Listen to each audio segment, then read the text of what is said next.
भारत की तरफ से बहुत ही खतरनाक किस्म की पोस्चरिंग की जा रही है।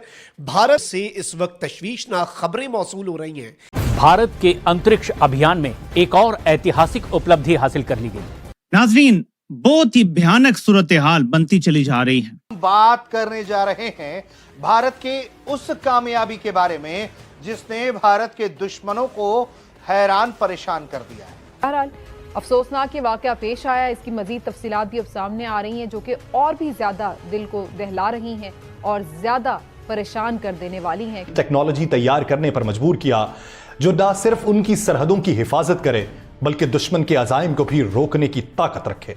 इस हवाले से असल खबर क्या है? भारत की स्पेस इंडस्ट्री एक ऐतिहासिक छलांग लगा चुकी है कि अब भारत अंतरिक्ष में अन्य स्पेसक्राफ्ट पर नजर रख सकता है। यह पहली बार है जब भारतीय निजी कंपनी ने इन ऑर्बिट स्नूपिंग या स्पेस वॉच की क्षमता को प्रदर्शित किया है।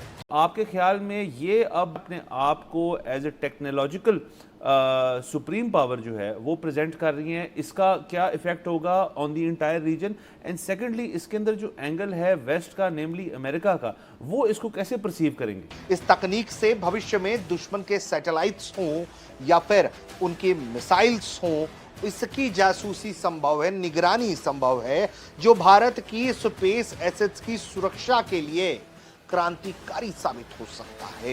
ये है मोदी सरकार का असल और मकरू चेहरा। ये सब भारतीय सेना के वो कारनामे हैं जो दुनिया के सामने पूरी तरह आया हैं। मगर मोदी की बेहिसी का आलम देखिए, को तरक्की का नाम देता है।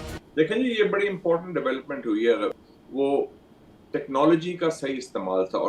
ये उपलब्धि हाल में ही इसी फरवरी महीने में हासिल की गई है जब AFR सैटेलाइट ने ISS को ट्रैक करके 2 अलग अलग प्रयासों में 15 तस्वीरें ले ली। ये तस्वीरें 250 से 300 किलोमीटर दूर से ली गई, वो भी सूरज की उल्टी दिशा में, जहां रोशनी और गति की चुनौतियां बहुत अधिक होती है। और इंडिया इसमें ये समझता है कि उसकी ये बहुत बहुत बड़ी डेवलपमेंट है कि एक इंडियन का इसके अंदर होना, that is something very big news. इसमें तो कोई शक नहीं है। ये इतना कुछ बदल गया, like with in a span of 48 hours. लग तो ये रहा है कि एकदम ओवरनाइट बहुत चीजें तो पहले की हो रही थी, बट ऑब्वियसली अब एक खुल के सामने आ गई है display of power. Is it good for Pakistan, bad for Pakistan? तो इसका मतलब क्या है? The India will be viewed from this lens. समझ रहे हैं आप बात? इंडिया इस लेंस से अब जाना जाएगा। इंडिया ने अपनी पहचान और जो आइडेंटिटी क्राफ्ट कर रहा है, देखें अक्सर हम दुनिया में जब बात करते हैं ना तो हम कहते हैं यार कि दुनिया में आपको किस अंदाज से देखा जाता है। और इंडियन जारी बात है इसमें, वो कह रहे हैं कि जी हमारी तो बहुत बड़ी चीज़ है, हम तो चांद पे भी इधर भी जा रहे हैं। समझ रहे हैं? अब देखें, ये मुझे ऐसे लग रहा है कि फ्यूचर में इंडिया बेसिकली अपनी आइडेंटिटी क्राफ्ट करना चाहता है कि उसको इस लेंस से देखा जाए। और ये अगर चीज़ इंडिया करने में कामयाब हो जाता है, अभी इंडिया को बड़ा लंबा चौड़ा स्ट्रक्चर चाहिए, चीज़ें चाहिए, सारा कुछ। दुनिया के बदलते हुए दिफाई तवाजुन में जदीद टेक्नोलॉजी, खुद इन्हसारी की जद्दोजहद और जुग्राफियाई तहफ़्फ़ुज़ के अज़्म ने इन ममालिक को ऐसी मिसाइल टेक्नोलॉजी तैयार करने पर मजबूर किया जो न सिर्फ उनकी सरहदों की हिफाजत करे बल्कि दुश्मन के अजाइम को भी रोकने की ताकत रखे।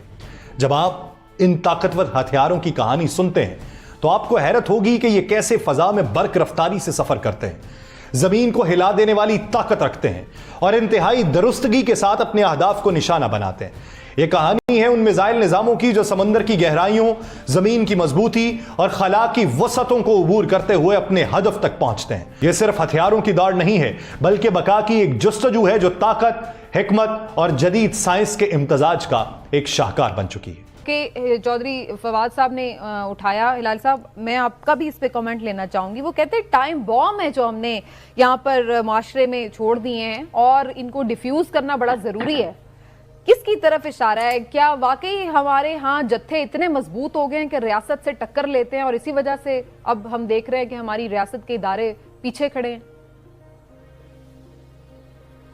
मेरे ख्याल में ये टाइम बॉम्ब से भी ज्यादा खतरनाक है देखिए, टाइम बॉम्ब वो होता है जिसको आप एक स्विच दबाते हैं और 10 मिनट में 5 मिनट में एक्सप्लोड होता है। मैं समझता हूं ये बॉम्ब जो है इसका स्विच दब गया है।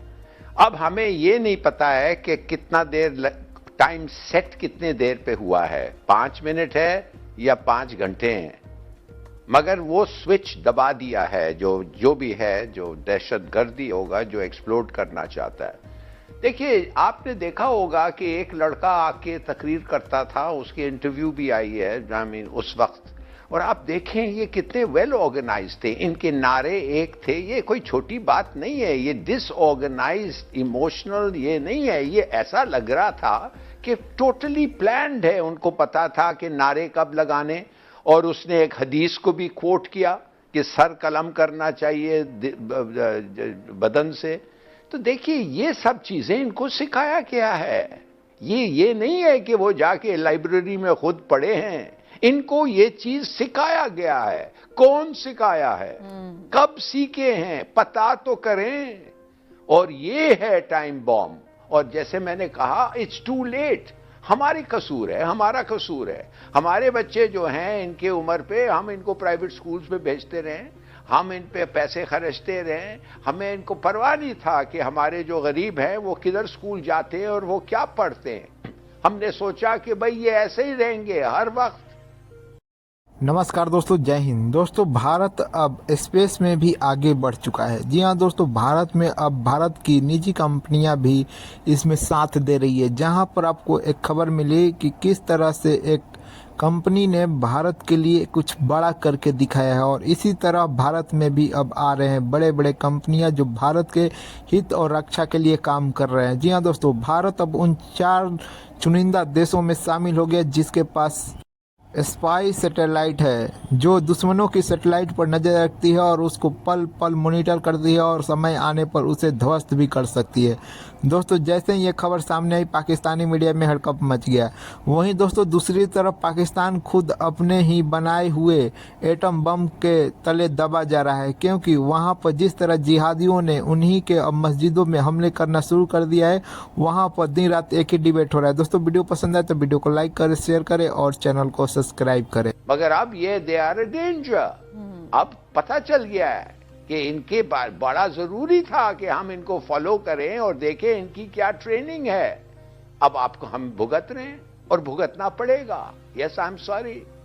लेकिन एक ही चीज हो सकता है कि जी जी जी जी जी जी आप बताएं। मैं ये कह रही थी कि फिर इस सिलसिले में यहाँ पर ये भी तो एक क्वेश्चन है ना कि फिर उलमाए कराम का आखिर क्या किरदार है।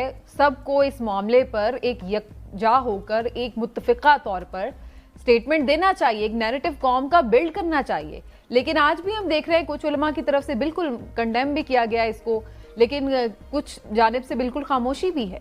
तो ये तो बड़ा जरूरी है ना कि एक इस बारे में हमारा एक जैसा एक रवैया, एक बयानिया तो बनाएं, एक नैरेटिव तो बनाएं हम कौम का। बिल्कुल सही कह रही हैं। तो खामोश क्यों है? इसलिए कि वो समझते हैं कि इन लोग